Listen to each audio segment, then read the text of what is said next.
How you doing? So this is my red maple tree that I've had since 2019. Give you a close-up on the surface roots, growing it in a colander, and then I slip potted it into a bucket with some soil. So this tree is a prolific grower. I had to cut it back last year. It just responds very well during the growing season. And while I want this tree, you can almost see the canopy is here, and it's sent out 1, 2, 3, 4, 5, 6, 7, 8, 9, like 9 really long shoots. And now, like, let me see, let me set you up here.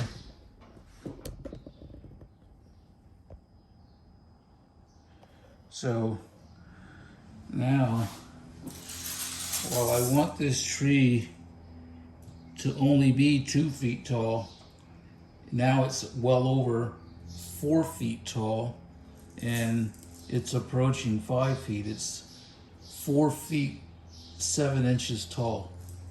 And so I've had to prune this tree pretty consistently in the 3 years that I've had it, because it is determined to be 100 feet tall.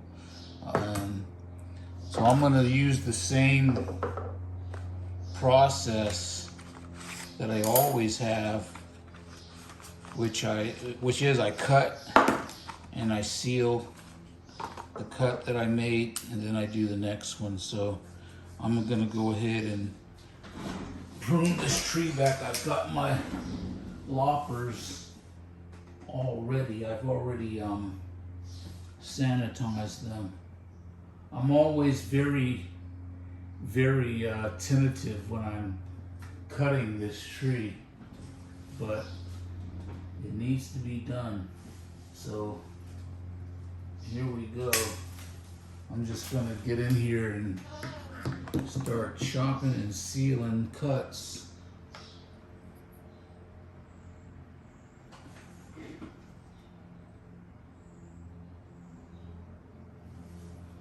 I tell you, I don't think it harms the tree for it to leak fluid the way that it does. It's just that it's a lot of liquid that flows out of the tree when you cut it. I was gonna cut below this bifurcation that's right here, but I think I'm not gonna do that. I'm gonna cut right even with last year's cut that I made. And so that's what I'll do. And come in with and this is the sealant that I use. This is a Japanese product. Really good too. I used it on my other trees, and you know, the thing is, while even if you use too much and get some on the bark, within a year or two you can't tell that you made that mistake. The product is absorbed, or either that or it's just fading away. But it does help with the process of healing and making those scarring wounds that you're looking for. It has that illusion of age. I'm gonna put some more on this old one in here. I can always come back later if I want to cut that back some more. So let's see, this is another, this is another bifurcation here. I'm gonna actually cut this up here. I tell you, this tree, as soon as the growing season started, I mean, it just took off. But then again, you know, I feed this tree really good. It gets fertilized. I fertilize it just before the growing season, and then I come back and I fertilize it again. I just fertilize it, so right before summertime is kicking in, I fertilize it again, and then at the end of summer, I'm going to fertilize it again. So let's see. Where are we going to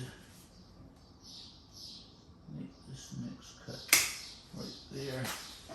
So it's already looking like a brand new tree. But I'll tell you, this tree is determined to be 100 feet tall. I had considered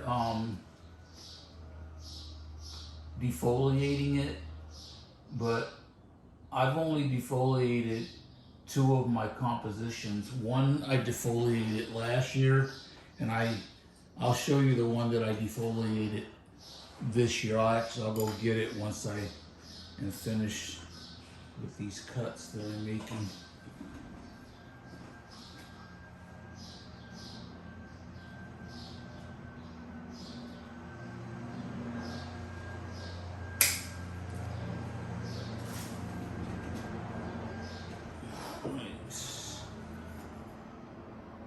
I pretty much got this process that I use down pat. Once I started doing this, I stopped having the leaking fluid. The sap was just, man, I would be cutting the tree and when I didn't seal the cuts immediately, there would just be sap everywhere. It really makes a mess. And I just thought, because I don't do any wiring on my tree. That's not my plan. It's not part of my process.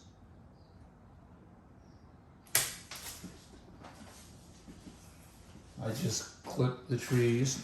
Because with me, this tree, next year, I'm actually getting its decorative pot and transferring it into the pot it's going to live in. I'm going to buy the pot probably this summer, but I'm not going to transfer the tree until after, you know, springtime. Well, actually, when, you know, right before springtime next year, I'll transfer the tree into its new pot. But I really needed to cut it back in order to, and I'm gonna cut this one below the bifurcation, so just below it. So there's, and that's the thing about these red maples, man. They I just saw this video and they really, they mean business when they're growing.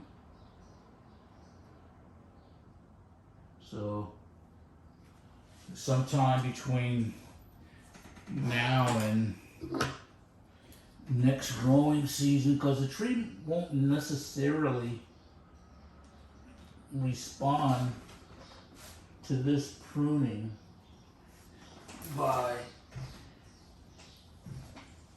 with any amount of growth.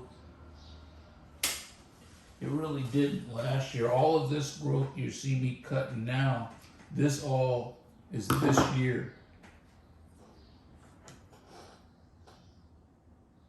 But I just want to get it back under control. But I want to limit the amount of stress, because I put this tree under a lot of stress, and it responds very well. But I do want to limit the stress that I put on it.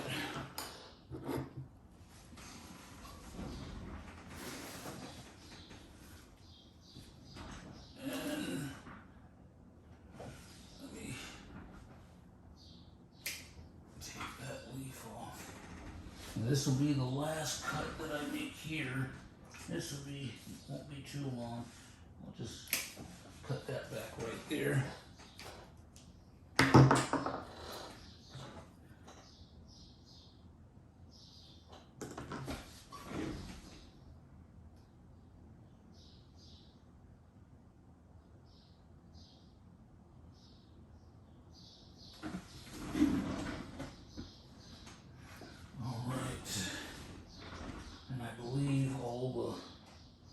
Wounds are healed, ready to scar over.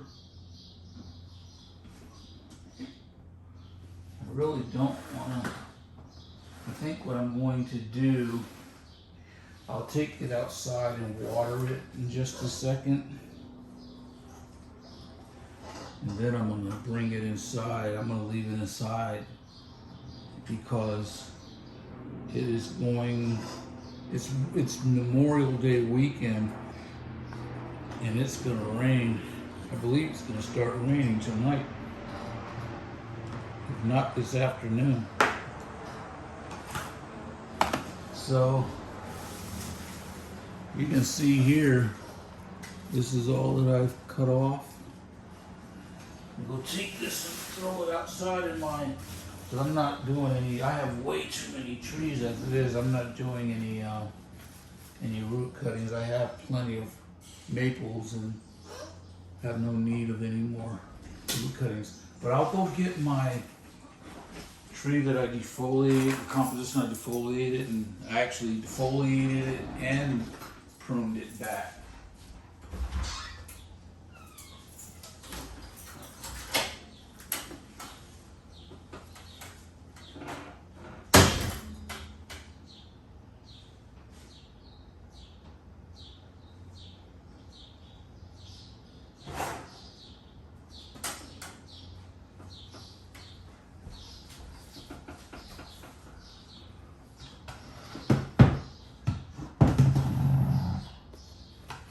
And so I did this a couple of days ago, and with it, let me zoom in, and you can see with the tree here on the left, this one has already got little leaves coming back in. You can see them. This one has buds that are forming. Now this is deadwood. I have 3 deadwood here and 1 deadwood there in the composition. Once it leaves out, it looks pretty good. Of course, right now it's all skeletal. So this is the first tree, actually my second composition, as I said before, that I've defoliated completely. And so hopefully my red maple will respond well to this pruning. Give you another look at the trunk. So I'm trying to get that trunk to continue thickening. This is one that I really let it grow pretty wild since I've potted it in 2019. All right, well, thank you for joining me, and I hope you're having fun with your horticulture as well.